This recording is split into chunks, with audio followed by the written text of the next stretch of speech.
Hey everyone, Mr. Sujano here. In this video, we're talking about Dreamcast and 3DS emulation, Microsoft, Nintendo, and GameSir. Let's get started.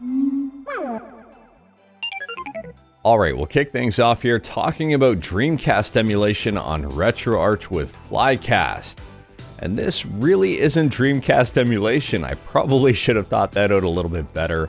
We're talking about Naomi 2 emulation. The Sega Naomi 2 is an arcade unit notable for games like Virtua Strikers, Virtua Fighter, as well as Initial D, and you can now play them with Flycast on both Android and on PC. And if you are curious to see this in action, LabRetro has a video on their official YouTube page, which I'll link to in the description below. Now, Sega Naomi 2 emulation isn't necessarily simple and straightforward. You will have to provide your own games as well as your own BIOS in some situations.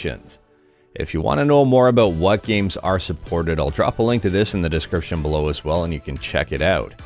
There are a bunch of different games on here, a bunch of different versions of different games, and the ones listed here should be compatible. Next up here, we're talking about Nintendo 3DS emulation with the legendary Citra MMJ, where MMJ stands for Subscribe to Mr. Sujano.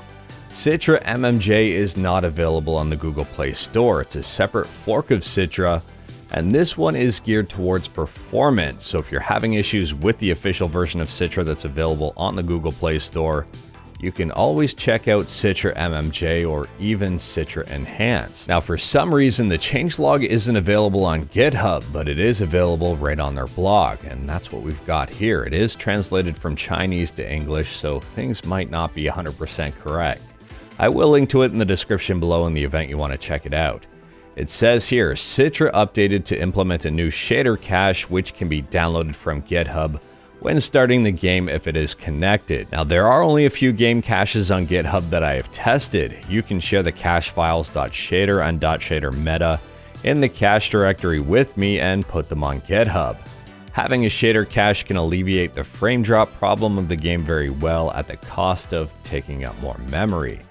And there is a link to it. I'm hesitant to share this link, and ultimately this actually might lead to the demise of Citra MMJ, because this is getting into the questionable territory here that Nintendo might be salivating at. In fact, we talked about this yesterday in regards to Club Penguin and intellectual property. And I think this might be an issue. If it's not, let me know in the comments below, because I am not a lawyer, I am not a legal expert. Next up here, we're talking about GameSir, and GameSir has just revealed the successor to the X2. It's the X3. This is a mobile gaming controller. It connects to your phone via a Type-C connector. It plugs right in.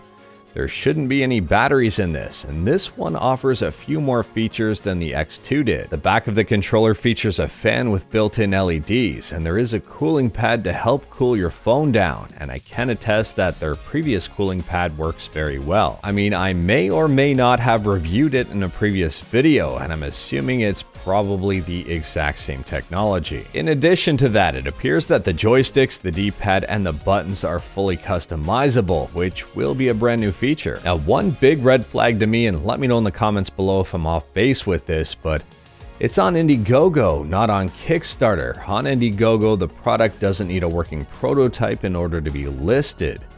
And GameSir, given their history of manufacturing game controllers, should at least have a working prototype. I'm not quite sure why it's on Indiegogo. And that brings me to the second red flag here. They're only asking $6,311 Canadian. That's not really a whole lot here. It's a $5,000 US goal. However, it's a flexible goal, so if they don't meet it, well, they still get the money. As for the price of the X3, based on the Indiegogo here, it looks like they want to list them at $100, but if you back them on Indiegogo, it's $69 USD. There is no guarantee that this will actually come to fruition, and I will warn you on that one. However, if it does actually release here, I wouldn't be surprised if EggNS is updated to only support the X3 and no longer support the X2. I really wouldn't put it past them. Not that you should be using EggNS anyway, because it's a horrible emulator. Next up here, we're talking about Nintendo, specifically the Nintendo Switch. If you do have a Nintendo Switch, there's a brand new firmware update on the horizon for you. This one promises more security and stability, as well as censors some words. One of those words in specific here is very interesting. It is send nudes, and it's censored for all languages.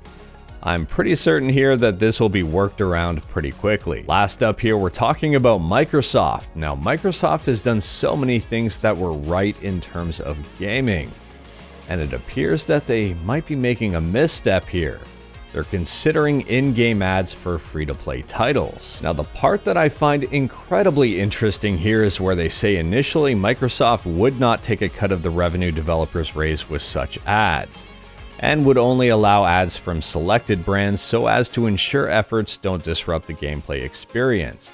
I can pretty much guarantee you as soon as they start injecting ads into games, it's going to affect things. You're probably going to notice them. I mean, why would you advertise in a game if nobody is going to see it? And also here they say initially, and that is a key word. So eventually, yes, Microsoft will take their cut. Hopefully Microsoft rethinks this, as free-to-play games are cash cows for the most part, but they probably don't care.